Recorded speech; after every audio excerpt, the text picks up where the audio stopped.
lot online and such like that. But it's just a strategy game. You have to think critically. If you can think Yeah. critically, you will do well. Don't worry. Yep. And someone asked me how much of the wins are determined by tiers. That's definitely in there. Yeah, it's in there, but you know what? There's so many situations, so many stories and history of people overcoming tiers. That's true. That, you know, it's a factor, but it's a factor you can overcome. Yeah, and this is one of the more balanced games that we're playing right now, so it's Yeah. not horrible. So anyway, Rose, FilipinoMan, Ken, Kichijojiken, and we'll see how well they both know the matchup. You can already see FilipinoMan spacing out. He knows the matchup all right. He is sticking out that crouching medium kick from far, just in case Ken comes in. He plays preemptively really well.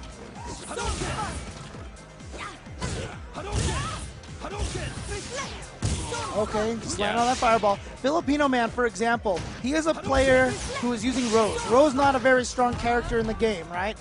There was a team tournament where he went up against Mark Teddy. He went up against Online Tony, who uses Seth, who's like a super strong character. And he went up against Snake Eyes, who has a great Zangief. All characters considered probably better than Rose.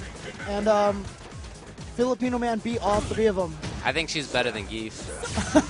Okay, fair enough, fair enough. Oh, here we go. He's going to be able to get an the air throw off of this. Yep.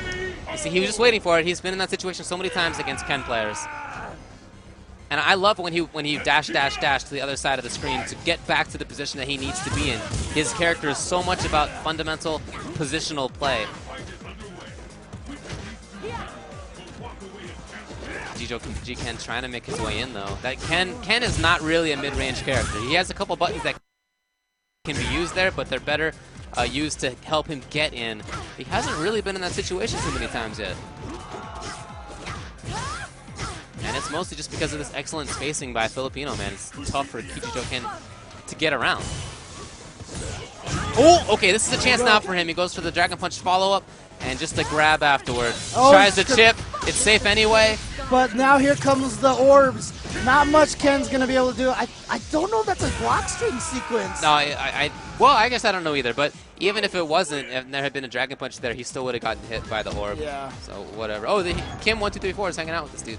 Oh yeah, Kim1234, American player, one of the top CVS2 players in the United States, part of the NorCal crew, part of the SoCal crew as well. He recently, well not recently, he's been in Japan for a while now, been living out there.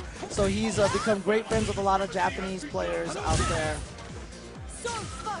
And is one of our main contacts and ambassadors in Japan. Yeah, that's true. Oh, gets the focus. Now we'll see what he can turn this into. He's got to make the mix-ups happen right now. Okay. I like that. I like that. Chasing down the backdash with that. And just like that, he's put back at this range. Oh, nice. He gets the sweep in there. FilipinoMan gets back to the ranges he needs to so well, but now he's got to make this happen offensively. It can't just be a defensive game. Yep. He's not going to win like that. Tried to get through. He tried to get in a little bit too hard there. Good defense by Japanese Ken player. Yeah, I mean, Rose is a character who doesn't have a lot of powers, but you know what? She has a great backdash. She has one of the furthest throw ranges. And yeah. That's not a safe block string. Crouching strong into the shawl charge is not safe in between the two hits. It's just risky to do a Dragon Punch in between. But every once in a while, as the Ken player, you got to do that to convince her to not control space as well. Right. Chooses to just jump over it.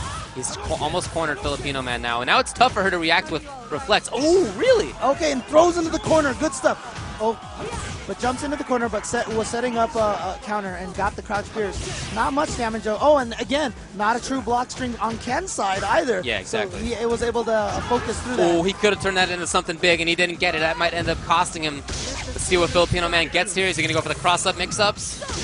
Oh, I don't think that's going to work. Just wants to get away. It's not going to work. Oh, that didn't need to happen. He could have just waited, but he didn't. Oh, and ends up getting it. Wow. But wow, that was crazy at the end.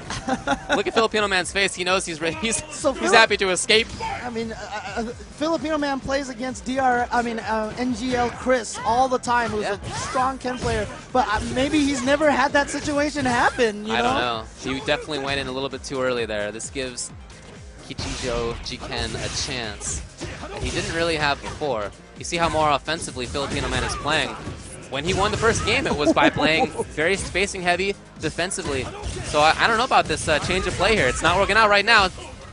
Yeah, Kichijojiken very close to tying it up 1-1. And stun is still an issue. Oh no, okay.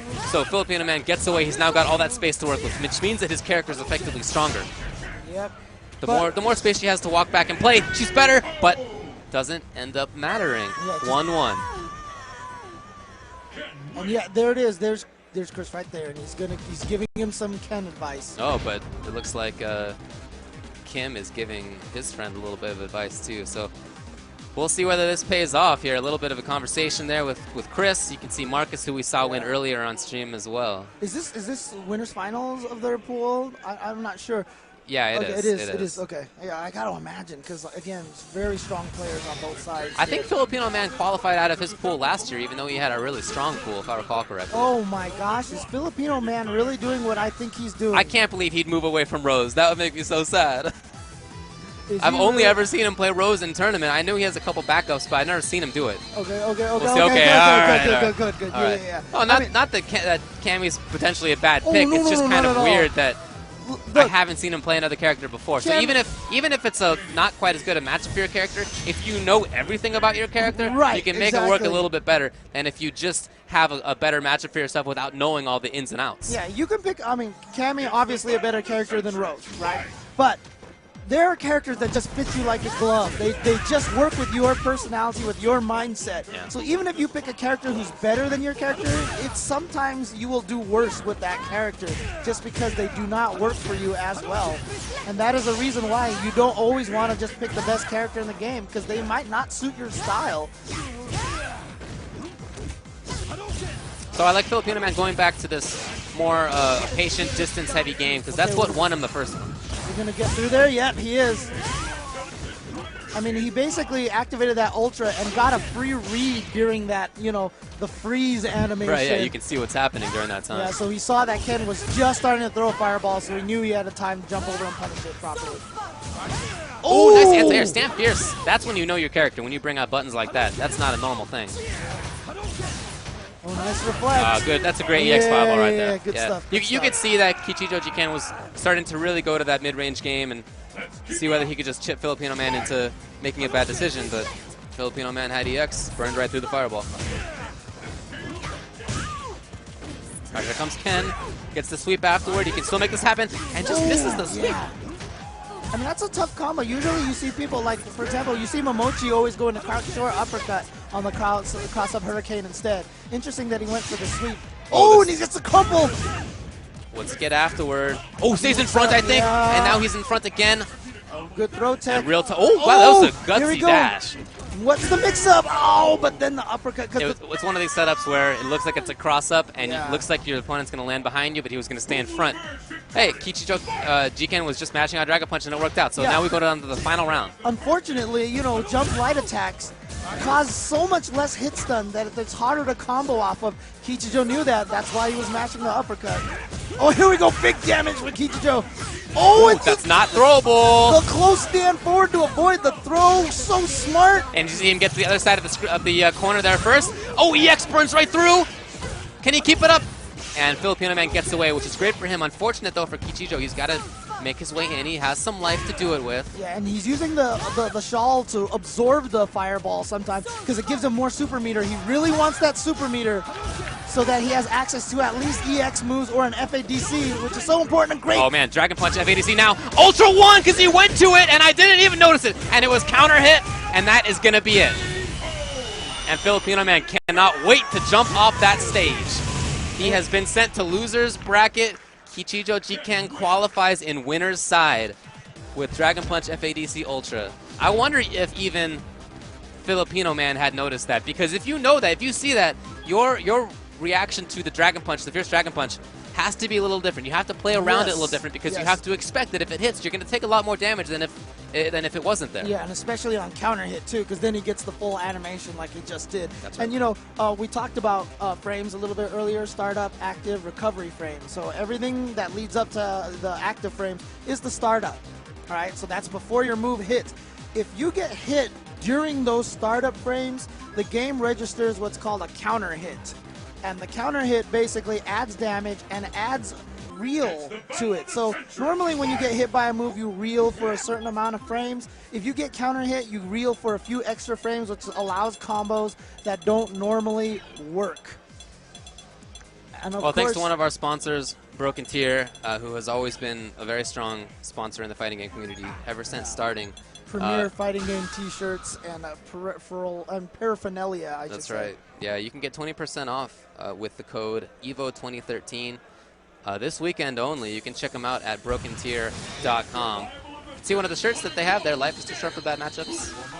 Lots of other good stuff there, though. And the best thing about this is, you know, we talked about the Mad Cats earlier. We talked about Markman, who's always been there. He's been a part of the fighting game community forever. He was a great Tekken player a long time ago.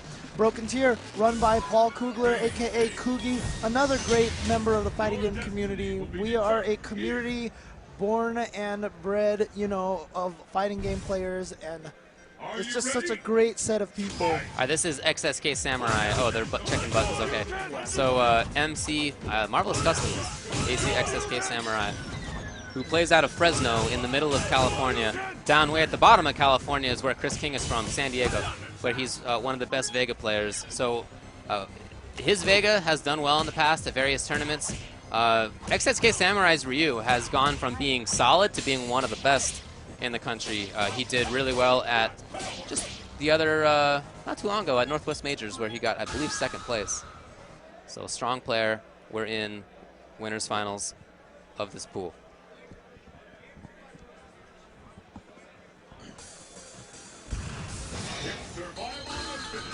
Ryu and Vega, yep, exactly how we thought it was going to be.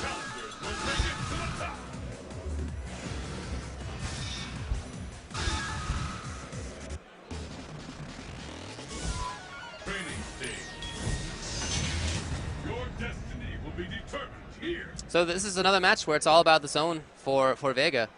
He has buttons that can be pretty annoying for Ryu to deal with. I do think that Ryu has a slight advantage in this matchup, but it's not that big a deal.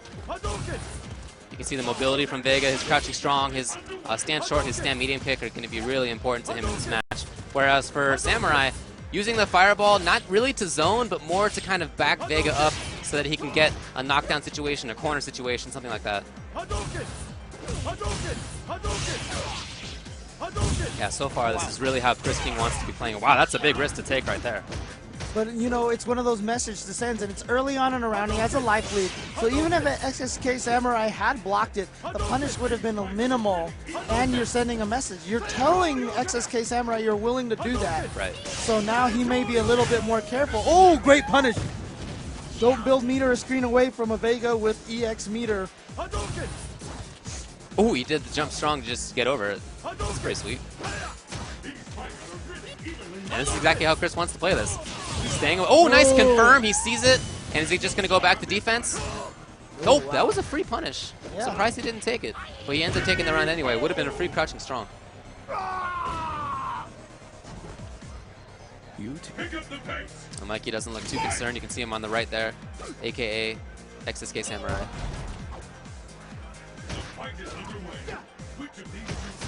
And Chris just harassing, looking for minimal damage at a time. It's kind of how Vega works for the most part.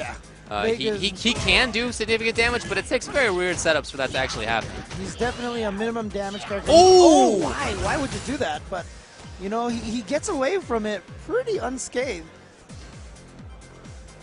I love that. I love that. When I see somebody just wait there, they know that they're in the right position. They're just waiting for you to do something dumb. Yep. That's the best. That's when you know you have control. I mean, he has a life deficit, but you can see Chris King playing pretty patient. He knows he's got plenty of time on the clock left to make a comeback, so he's not going to push himself too fast. But XSK Samurai this round doing a very good job. He's last time he tried to play against Chris King's defensive game, but this round he's playing with Chris King's defensive game and taking advantage of it. So, ooh, the weight there for Chris King, looking for Dragon Punch or something. There it was finally. Caught the backdash. Oh, ooh, almost a crumble, but not quite. A little misplaced. Oh, nice. Nice. Okay. Delayed, wait a little bit, caught him on the overhead. See, that's the thing. You wait that little second, see if your opponent reacts. If they're not, they're in super defensive mode. So he figured he could sneak in the overhead at that moment and got it. Again, overhead. Yeah, that's what I'm talking about. It's individual buttons that display your understanding of the spacing. So tasty. Didn't combo. Was just a little too far. EX wall dive just went over his head. And Chris King isn't taking big risks. When Samurai jumps in, you know, commonly people want to do an anti-air something, but he's just staying away instead. He knows that that's the safer play. It's not necessarily the damage play, but it's the safer one. Nice catch. Tried to chase him down in the air. Oh yeah, see, there was that punish, but he didn't get the EX wall dive after. Yeah, it might not work on crouching Ryu there. It doesn't work on some crouching characters from range, so. Oh, great sequence from Chris. You can see the life lead that he has. Wow! Oh, why would you jump in that situation? I don't know, but he hasn't been doing that the whole match, and now he did, and it's terrible for him. He's now in the corner situation. He's almost down on life now. It's just in a bad look. Spends the bar to get away. That's not even that big a deal. He's okay with that. He still has the life lead. He has the positional advantage, which is even more important. But it just pushed him almost right back in the corner. The way he bounced on the 2 hits of the EX It's fireball. true. I mean, he'd rather not take that, but it's better than taking big damage. Yep. Oh, again. I think he might have been too far. Oh, especially without Claw. Yeah. Oh, yeah. Oh, but here we go. Now XSK with the life lead, and he's just, once Vega's mask falls off, he's one of the rare characters that has this kind of thing. He takes extra damage. This time. There's the grab. All right. Who's in the life lead? I don't know. I can't tell. I think Chris thinks that it's him. Is it going to be? And a great flip at the end, and he is going to take that round. Yeah, Yes! oh my god, the delay on that. Why did it take so long for the game to tell us? Yeah, the game was like, the game understood the hype situation and made us wait. Nice programming.